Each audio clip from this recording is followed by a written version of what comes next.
Hello everyone, and welcome back to the American Herbalist Guild YouTube channel. My name's Katie from Wild River Herbs. Today we're talking about jewelweed, this amazing plant right here. And if you haven't already been introduced to it, it's also called spotted touch-me-not. And that's because the seeds actually burst open when you touch them.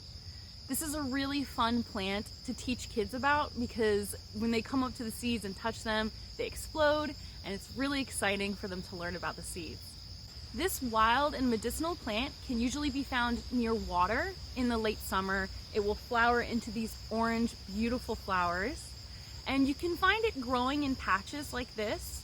Once you start to notice and learn the leaves, it's really easy to find and point out. When it's raining or when the leaves are wet, you can also see that there's a silver sheen on top of the leaf, and that's another great way to identify it.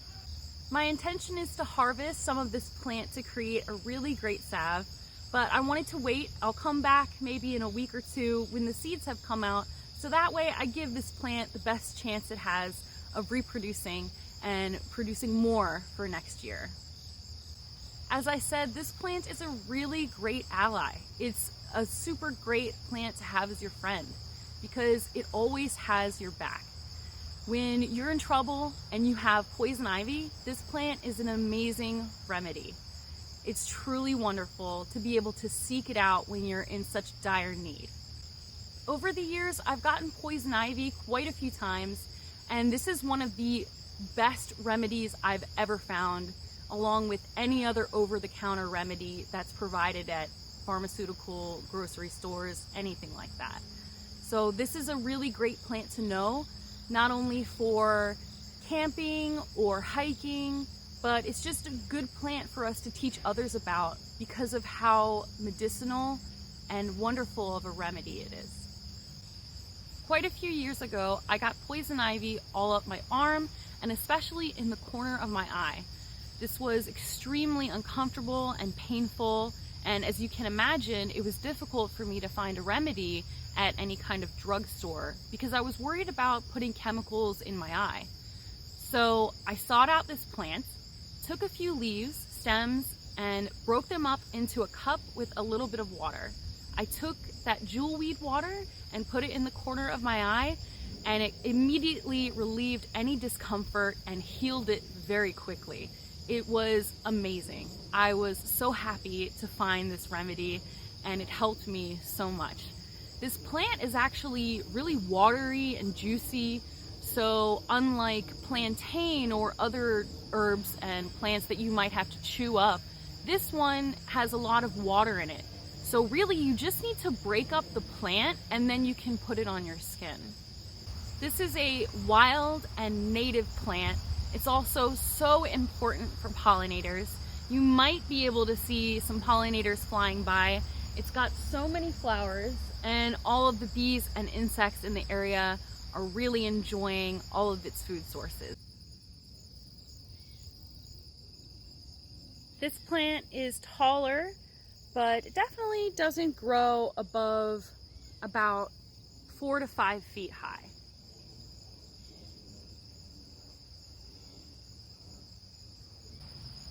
Here are the jewelweed leaves. These are the ones that you're going to want to pick off and use as a remedy. You can grind them up, put them in oil, and make a salve out of it, which will be extremely beneficial in those summer months when poison ivy is at its peak.